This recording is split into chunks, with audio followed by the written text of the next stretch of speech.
Trong cuộc sống hoang dã, tự nhiên tồn tại một sự cân bằng tuyệt vời giữa các loài động vật. Một ví dụ điển hình là trận tử chiến giữa con trâu rừng và đàn sư tử. Đây là một ví dụ rõ ràng về cách mà con non được bảo vệ và lòng dũng cảm của một con trâu rừng. Khi đàn sư tử săn mồi, con non trâu rừng thường là mục tiêu dễ dàng do yếu thế về kích thước và sức mạnh.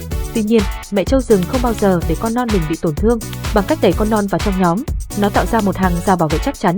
Nếu đàn sư tử tấn công, trâu rừng sẽ tung ra những cú húc đầu thân sâu mạnh mẽ để giữ an toàn cho con non. Tuy sư tử có sức mạnh hơn, nhưng lòng dũng cảm của trâu rừng không chịu khuất phục. Nó sẵn sàng hy sinh bản thân để bảo vệ con non, đấu tranh cho sự sống của loài. Cảnh tượng này thể hiện lòng yêu thương và sự hy sinh không địch thủ của một con mẹ. Cuộc chiến giữa trâu rừng và đàn sư tử là một minh chứng cho sự khả năng tự vệ và lòng hiếu thảo tồn tại trong tự nhiên.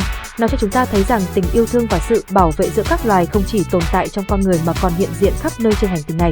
Trong cuộc sống hoang dã, tự nhiên tồn tại một sự cân bằng tuyệt vời giữa các loài động vật. Một ví dụ điển hình là trận tử chiến